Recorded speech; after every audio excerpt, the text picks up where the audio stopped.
Hit TV YouTube channels లో మీ వ్యాపార ప్రకటనలకు మరియు ప్రమోషనల్ ఇంటర్వ్యూస్ కోసం వెంటనే సంప్రదించండి. మెడ్రాస్ షిఫ్ట్ నుంచి హైదరాబాద్ షిఫ్ట్ అయిపోయాను కదా! షిఫ్ట్ అయిపోయినాక మీరు హైదరాబాద్ రాలా. బట్ సినిమాలు తగ్గిపోయినట్టున్నాయి కదా! అప్పుడు తగ్గినాయా? నాకు నిజం చెప్పాలంటేను ఒక 'శివ' అనే సినిమా తర్వాత అంత పెద్ద హిట్ పడిన సినిమాలు లేవు. 'శివ' తర్వాత లేవు. హ్మ్.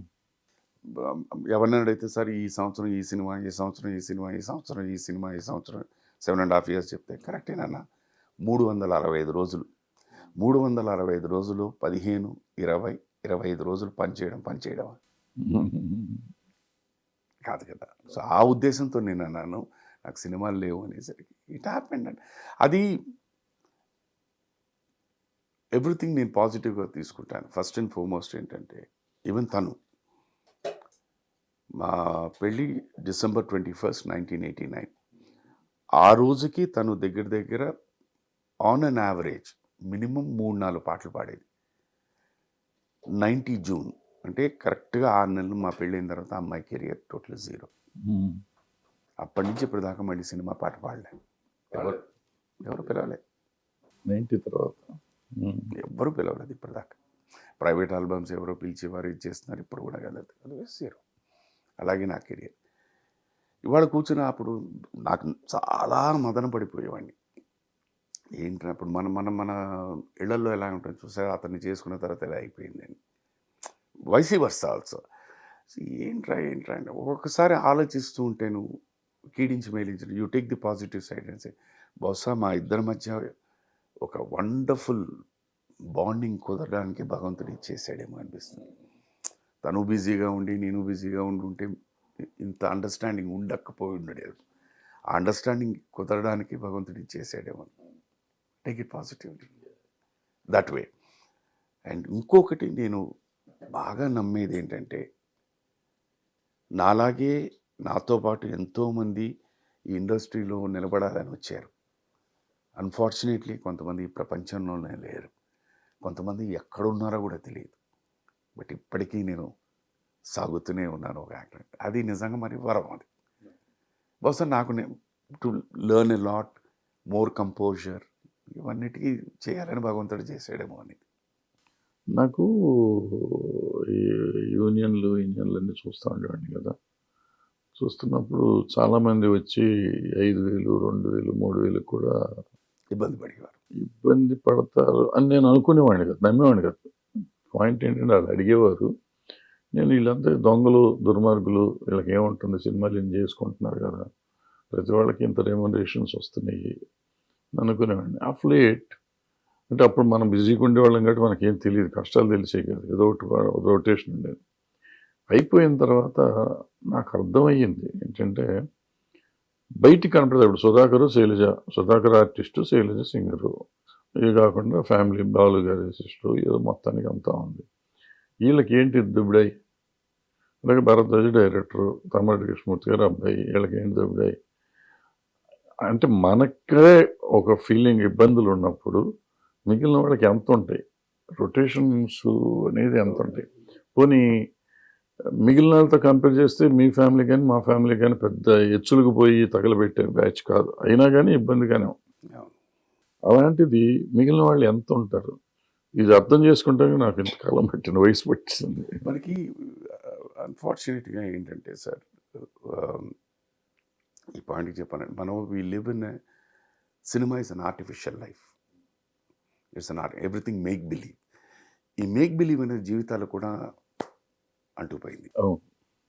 బయటికి అందరూ అట్ట కనపడేసరికి మనకి నేను నా దీంట్లోనే చెప్తాను. నేను మెడ్రాస్లోని అప్పటికి టెలివిజన్ అవన్నీ చేసి ఎప్పుడైనా ఆ పాండి బజార్ అవన్నీ నడుచుకుంటూ వెళ్ళాను. అదేంటండి మీరు నడుచుకుంటూ వెళ్తున్నారు, నడవకూడదా, అది తప్ప అని అడిగేవాడిని. లేదండి మీలాంటి వాళ్ళు ఏంటంటే నడవడం లేదండి, ఇది ఒక చిన్న సార్ట్ ఆఫ్ అన్ ఎక్సర్సైజ్. నాదేనంటే ఆర్థికంగా ఇది ఉంది, మనం తప్పించుకోవాలి అక్కడ.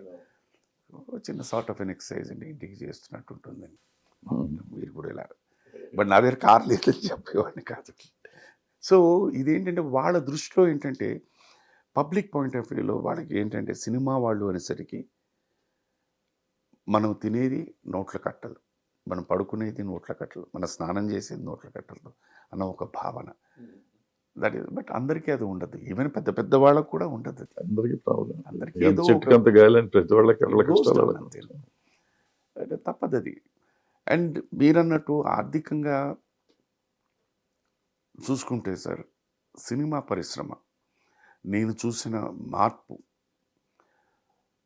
చెన్నైలో ఉన్నప్పుడు ఒకసారి ఒక ప్రొడక్షన్ మేనేజర్ వారధి ప్రొడ్యూసర్కి 24 కాదు సార్, ప్రొడ్యూసర్ గారు బాగుండాలి, ఇది కొంచెం చూడండి సార్ అని మాట్లాడేవారు. అండ్ మాట్లాడిన అణా పైసాతో షెడ్యూల్ వైజ్ ఇది ఇచ్చేసేవాడు. లాస్ట్లోకి డబ్బింగ్ టైంలో ఏమైనా బ్యాలెన్స్ మిగిలినా కూడా కొంచెం టైట్గా ఉంది సార్. రిలీజ్ అయిపోయిన తర్వాత కూడా వచ్చిన సందర్భాలు నాకున్నాయి. సినిమా ఆడకపోతే సార్ మీకు 5 రూపాయలు ఇవ్వాలి, సినిమా ఆడలేదు సార్, ఇగో బ్యాలెన్స్ 2.5 తీసుకోండి సార్, నెక్స్ట్ ఫిలంలో చూసుకో, ఇది ఉండేది. ఈ పద్ధతి నుంచి ఇప్పుడు టోటల్గా మారిపోయింది. ఇదంటే చాలామందికి నచ్చదు నేను చెప్తున్నప్పుడు. వారధి అనేది పోయింది. ఈ వారధి ఏమైపోయింది, నాకెంత లాభం అన్నది వచ్చేసి అక్కడ మారిపోయింది టోటల్. ఇవాళ చాలామంది చెప్తారు సార్, మీకు స్పెషలీ ఇక్కడికి వచ్చిన తర్వాత మీకు ఫస్ట్ వచ్చిన అడ్వాన్స్ సార్, దాని తర్వాత డబ్బులు వసూలు చేయడానికి మీరు బయటకు కెమెరా ముందు కన్నా బాగా నటించాలండి. సో ఈ దీంట్లోని ఇప్పుడు ఒక రినౌండ్ క్యారెక్టర్ యాక్టర్కే ఈ పరిస్థితి అంటే మిగతా వాళ్ళకి మనం కష్టాలు. అది మనం అడగకలే, ఇవ్వకపోతే రావా అంటే నెక్స్ట్ డే ఉండడు. ఇంక్లూడింగ్ మీరు మా స్మాల్ టైమ్ ఆర్టిస్టులు అనే వీళ్ళందరినీ, దట్ ఈస్ ది ప్రాబ్లం అయిపోయిందండి. ఇప్పుడు పాత సామెతలో ఉంటే నువ్వు బతుకు, నీతో పాటు 4 బతికించండి. ఇప్పుడు అది పోయింది, 4 నేను బతికితే చాలు అనేది వచ్చేసేది. ఎంతకాలం ఇప్పుడు ఇవన్నీ అంటే చెప్పుకోవడానికి చదువుకోవడానికి చాలా బాగుంటాయి అనిపిస్తుంది. బట్ ఒక్కొక్కసారి ఆలోచిస్తే మనకు చాలా జ్ఞానం వస్తుంది. అలెగ్జాండర్ అంత సంపాదించి ఫైనల్గా పోయేటప్పుడు ఇలా పెట్టుకుంటూ వెళ్ళాడు. ఏంటి దాని తాత్పర్యం ఏంటంటే, నేను ఎంత సంపాదించి వెళ్ళేటప్పుడు ఏం తీసుకెళ్ళను అని. ఇది అర్థం చేసుకోగలిగితే నీ మనస్తత్వం కానీ, నీ ప్రవర్తన కానీ, నీ ఆలోచన విధం కానీ అన్నీ మారుతాయి. పిచ్చోడు అన్నారనుకోండి, అయిపోయింది ఇంకా. అందుకనే కృష్ణుడు బాణం ఏలుగు తగిలితే చచ్చిపోయాడని చెప్తారు. అంటే జనానికి చెప్పడం కోసమే అది రాసి ఉంటారు. ఎందుకంటే దేవుడు లాంటి వాడికి కూడా ఇది తప్పదు. కాబట్టి సో ప్రతిదానికి నేను గొప్పవాడిని అనుకోవటం కాదు, వెళ్ళేటప్పుడు ఏమి తీసుకెళ్ళాం. ఆయన అన్ని మంత్రాలు మాయలు చేసిన. మీరు అన్నట్టు దీని మీదేను నార్మల్గా ఇది చూస్తుంటే శనేశ్వరుడు నార్మల్గా మనకి is a very wonderful person. Is a person who gives you thought process. But దానికంటే పరీక్షలు పెడతాడు. ఇప్పుడు ఇదంటే అమ్మా వచ్చేసిందండి, అలాంటిది అదే చెప్తున్నాడు. శ్రీకృష్ణుడు లాంటి వాడే మీరు చెప్పిన ఆయనే వెళ్ళి పొదలో దాక్కోవాల్సి వచ్చింది ఈయన దగ్గర నుంచి తప్పించుకోవడానికి. అది ఆలోచిస్తే ఇది కంపేర్ చేసుకుంటే ఎంత తాత్పర్యం ఉంది దాంట్లోని, అది తెలుసుకుంటే మీకు అసలు జీవితం కానీ ఆలోచన విధం కానీ అన్నీ మారిపోతాయి. లేకపోతే ఇంకా మామూలేదు. చెబుదాం అనేది వాళ్ళు కూడా చెప్పింది, అందుకని చేసింది. అందుకని ఇప్పుడైతే మీకు 90 తర్వాత ఇప్పుడే బాగుంది. ఇప్పుడు నెలకి 10 రోజులు 20 రోజులు బిజీగా ఉంటాం. లక్కీగా నాకు ఇక్కడ సినిమా, అక్కడ టీవీ. బట్ ఇదివరకు టీవీ ఎలా ఉండేదంటే మన సినిమా షెడ్యూల్స్ లాగా ఉండేవి. 1 to 5 or 1 to 10 number of dates మీద. ఇప్పుడు ఏమైపోయిందంటే ఆ వారం తగినట్టు టీఆర్పీలు బట్టి కథ మారుస్తున్నారు. సో అదొక్కటి కొంచెం ఇబ్బంది అయిపోతుంది అన్నమాట. ఎందుకంటే నేను మధ్యలో చేసిన తర్వాత ఏంటి, ఫస్ట్ వీక్ దీని మీద తర్వాత ఒక 4-5 నెలలు మనకి వారం రోజులు బ్లాక్ చేస్తే అరపూట ఒక పూట వచ్చేది. ఇది సరే ఇంక రావు కదా అని మధ్యలో ఏవో సినిమాలు ఒప్పుకునేసరికి, సార్ ఈ షెడ్యూల్ అంతా మీ మీదే ఉందండి, మీరు ఇలా ఉంచేస్తే ఎలా సార్. నాకు దాని కష్టాలు తెలుసు. ఇంకా తర్వాత రియలైజ్ అయినమాట, అక్కడ కూడా కొంచెం అంటే సినిమాల మీద కాన్సన్ట్రేట్ చేస్తే అది తగ్గించాలి. అది 100%. లేదు మనకి వద్దు అది బాగానే ఉంది అంటే ఫుల్ ఫ్లెడ్జ్. సో ఏదో ఇప్పటిదాకా లక్కీగా అలా బ్యాలెన్స్ చేసుకుంటూ వస్తున్నారు.